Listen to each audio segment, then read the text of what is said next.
Hi everybody, I'm Gary Barlow. I'm here to answer some questions. A lot of people I know write songs every day, like they think they should write songs every day. And I've discovered over the years that an instrument needs to be practiced every day, but actually time away from writing is almost as important as the writing time itself.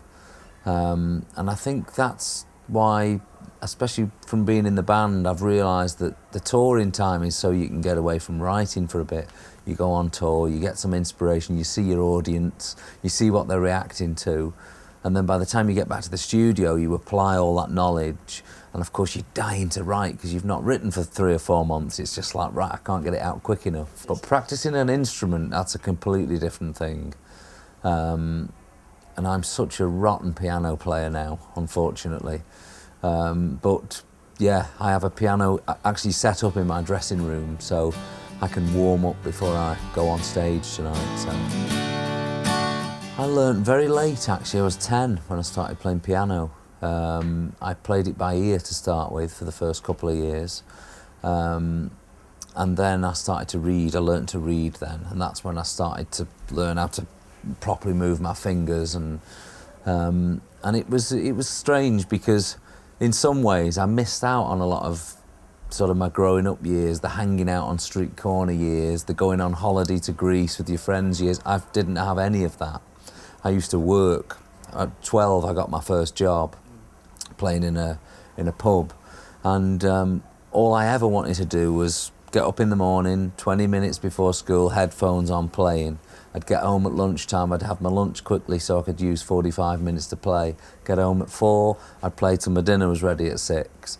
I'd maybe go out and do a show that night, I'd play again. I'd come home, I'd put headphones on, I'd play again. I just spent a good 6, 7 years of my life just playing and playing and playing.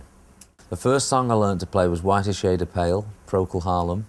And the reason for that was that my father bought me an organ, and an organ consists of 2 keyboards and some bass pedals, and on the floor is an octave of bass pedals, and if you listen to A Whiter Shade of Pale, the bass just descends chromatically all the way down. So you spent 6 months of playing, your hands had been, you knew where your hands were going, but this idea of playing something with your feet, so you'd play Whiter Shade of Pale and it would literally just descend down this octave keyboard.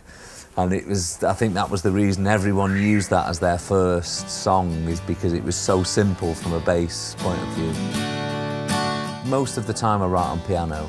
Now and again I can be in a dressing room somewhere and come up with a melody. That's actually how Rule the World started. I just come up with a melody in a dressing room in Barcelona. We took it home and we worked from that point. But more often than not, I need to sit at an instrument to write a song. Yeah, it's a very easy song, actually, Back for Good, because I think there's 4 or 5 chords in it. I remember it was from a conversation I had with an old guitarist friend of mine who was saying to me, you know, all these chords, you know, I'm happy to teach you them, but really, you know, the best songs are written with 3 chords. I was thinking, oh, right, okay, that's an interesting thing. Let me see if I can write a song using just 3 or 4 chords. And that was Back for Good. What got me into music actually was Top of the Pops. I think you're often inspired by seeing someone else doing something that you think, I want to do that. And I remembered the first time that I watched Top of the Pops, Depeche Mode was on, and there was Vince Clarke playing this fabulous synthesizer, which I was like mesmerised by. Wow, the noises that thing's making. I just had a boring piano, you know, it only made one noise and you couldn't turn it down. And there he was playing this fabulous thing, and that really I thought, you know, it's not just piano for me. I want to play synth. I want to get into computing. I want to learn the technology behind it all, because really 50% of what I love to do is being in a studio, being creative with sounds. It's more than just the composition, and you know, I have to see it right through the whole record procedure. Music's given me a very nice life. I've never had to work.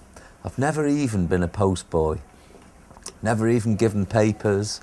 I've made a living out of music all my life since I was 12, and it's so rewarding. It's so enjoyable. It's frustrating.